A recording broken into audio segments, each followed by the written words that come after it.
Everyone, आज की video में बात करेंगे पास्ट परफेक्ट टेंस के बारे में। तो चलिए वीडियो की शुरुआत करते हैं। सबसे पहले बात करते हैं मेन वर्ब की। देखिए पास्ट परफेक्ट टेंस में मेन वर्ब का थर्ड फॉर्म यूज करते हैं। अब बात करते हैं पहचान की। अगर किसी भी सेंटेंस के लास्ट में चुका था, चुकी थी, चुके थे, लिया था, दिया था, ली थी, दी थी, ऐसे शब्द आते हैं तो समझ लेना वह सेंटेंस पास्ट परफेक्ट टेंस का होगा। अब बात करते हैं हेल्पिंग वर्ब की। तो पास्ट परफेक्ट टेंस में ओनली वन हेल्पिंग वर्ब होती है और वो है हैड। देखिए स्पेशल रूल।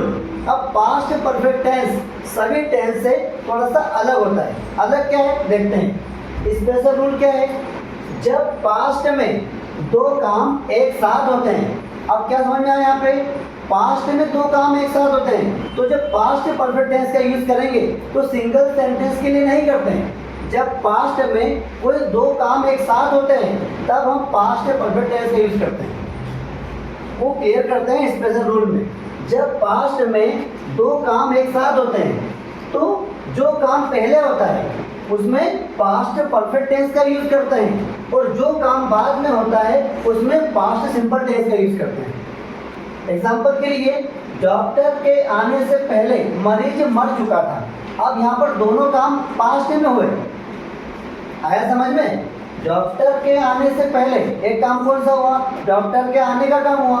दूसरा क्या है, मरीज मर चुका था, दूसरा काम मरीज के मरने का काम हुआ। दो काम है ना, लेकिन दोनों पास्ट में हुए।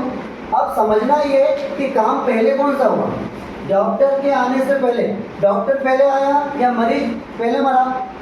मरीज पहले आया समझ में? और रूल में क्या है, जब पास्ट में दो काम एक साथ होते हैं तो जो काम पहले होता है उसमें पास्ट परफेक्ट। आया समझ में? और सेंटेंस पहला कौन सा लिखेंगे? अब यहाँ दो सेंटेंस है तो पहला सेंटेंस पास्ट परफेक्ट का ही लिखेंगे और जो काम पहले होता है उसको पहले लिखेंगे। यह काम कौन सा पहले हो रहा है, डॉक्टर के आने से पहले मरीज मर चुका था तो मरीज के मरने का काम पहले हुआ। तो ये कौन सा बनेगा, जो काम पहले हुआ वो पास्ट परफेक्ट में। और पास्ट परफेक्ट टेंस का रूल पता है, अफर्मेटिव है ना। सबसे पहले क्या आता है, सब्जेक्ट। सेंटेंस क्या है, मरीज मर चुका था तो मरीज को क्या कहेंगे बेटा, पेशेंट, द पेशेंट। और हेल्पिंग वर्ब क्या आएगी बेटा, हेड। द सब्जेक्ट अफर्मेटिव है ना, सब्जेक्ट के बाद क्या आएगी बेटा, helping verb, the patient had. उसके बाद क्या है, मेन वर्ब मरना, die, third form died, the patient had died. अब क्या लिखा है, दूसरा सेंटेंस कौन सा बनेगा, पास्ट सिंपल में बनेगा। तो क्या लिखा है, पहले। पहले को कहेंगे बिफोर, डॉक्टर के आने से पहले, द डॉक्टर। पास्ट सिंपल में अफर्मेटिव है ना, तो पास्ट सिंपल के अफर्मेटिव में क्या सबसे पहले सब्जेक्ट आता है और बिना किसी हेल्पिंग वर्ब के मेन वर्ब का second form. The doctor subject है, बिना किसी हेल्पिंग वर्ब के मेन वर्ब क्या है, आना। आना को कहते हैं come, second form came, the doctor came. आया समझ में? अब यहाँ पर कोई रूल नहीं है। पास्ट सिंपल का रूल क्या है, आ का साउंड, ई का साउंड, ए का साउंड, लेकिन यहाँ पर रूल नहीं काम करेगा। आपको अपनी बुद्धि का इस्तेमाल करना है। एक और एग्जाम्पल देखते हैं। मेरे स्टेशन पहुंचने से पहले ट्रेन छूट चुकी थी। छूटना मतलब जा चुकी थी। अब यहाँ पर काम कौन सा पहले हुआ बेटा, मैं स्टेशन पर पहले पहुंचे या ट्रेन पहले निकल गई थी? आया समझ में? तो जो काम पहले हुआ उसको पहले लिखेंगे। तो द ट्रेन हमारा क्या है, सब्जेक्ट है। उसके बाद हेल्पिंग वर्ब क्या आएगी, है, क्योंकि पास्ट परफेक्ट का बना है। उसके बाद छूटना या निकलना या रवाना होना, लीव, थर्ड फॉर्म होगा left, the train had left. अब क्या लिखा, पहले के लिए क्या लिखा, बिफोर। मेरे पहुंचने से पहले, आए, मेरा मतलब आए। और पहुंचने के लिए आता रीच, सेकंड फॉर्म रीच्ड, बिना किसी हेल्पिंग वर्ब के मेन वर्ब का सेकंड फॉर्म। बिना किसी हेल्पिंग वर्ब के मेन वर्ब रीच का सेकंड फॉर्म रीच्ड। कहाँ पहुंचे मेरे station, the station. The train had left before I reached the station. Next sentence, बारिश शुरू होने से पहले हम घर पहुंच गए थे। यहाँ पर भी दो काम हो रहे बेटा और दोनों ही पास्ट में हो रहे। तो पहले कौन सा काम हुआ, देखिए बारिश शुरू होने से पहले हम घर पहुंच गए थे तो हमारा घर पहुंचने का काम पहले हुआ ना, तो वो पहले सेंटेंस आएगा और वो कौन सा बनेगा, पास्ट परफेक्ट का।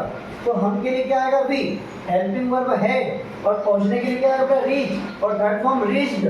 वी हैड रीच्ड, कहाँ पहुंचे थे? घर।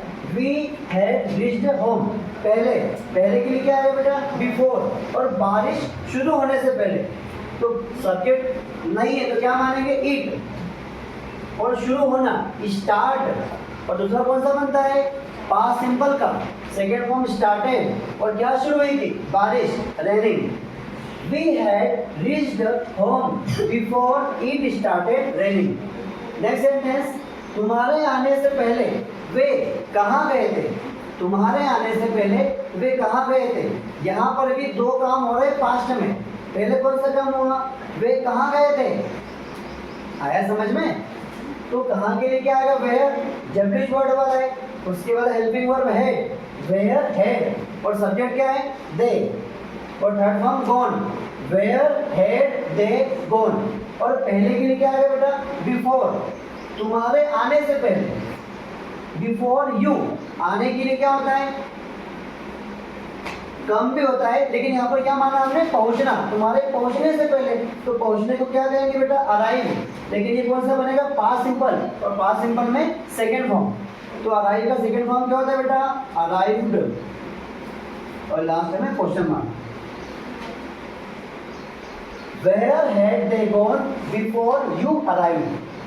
खाना खाने के बाद वह सो गया था। खाना खाने के बाद वह सो गया था। यहाँ पर भी दो काम हो रहे, दोनों पास्ट में। तो पहले कौन सा काम हुआ बेटा?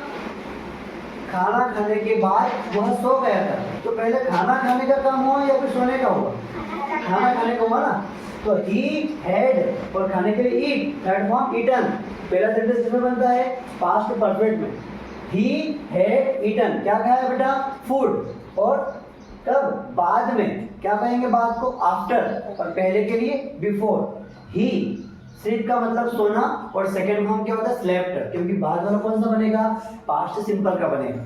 तो he slept, he had eaten food after he slept. Okay, right please.